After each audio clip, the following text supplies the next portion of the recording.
It was a particularly rowdy Prime Minister's questions. Last week, Keir Starmer was accused of being lacklustre, heavy on the detail, lacking in punch. This week, he focused on the economy with some colourful metaphors.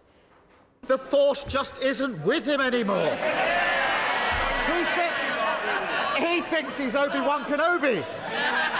The truth is he's Jabba the Hutt. He thinks he's on Love Island.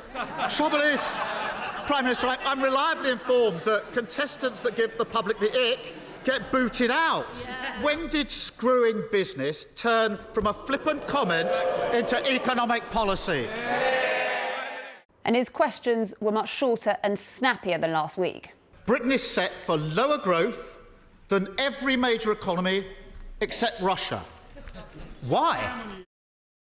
The Labour leader decided to push on the economy. Our analysis of his language shows he focused on words like inflation, growth, business. The Prime Minister wanted to talk about jobs, using words like investment and employment. One thing Boris Johnson definitely wanted to talk about was Labour's position on rail strikes. What would be useful in supporting the UK economy right now would be if the leader of the Labour Party ended his sphinx-like silence about the RMT strikes coming up in the course of the next couple of weeks. Will he now break with his shadow Transport Secretary and denounce Labour's rail strikes?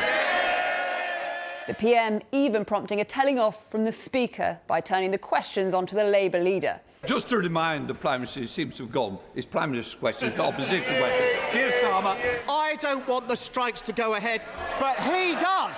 Elsewhere, the Lib Dem leader Ed Davey was keen to talk about fuel prices in places like Devon, a week before a by-election in Devon. The Rural Fuel Duty Relief Scheme is supposed to help by taking money off the price of petrol. But some rural counties aren't eligible, like Cumbria, like Shropshire and like Devon. A coincidence not lost on the Tory benches.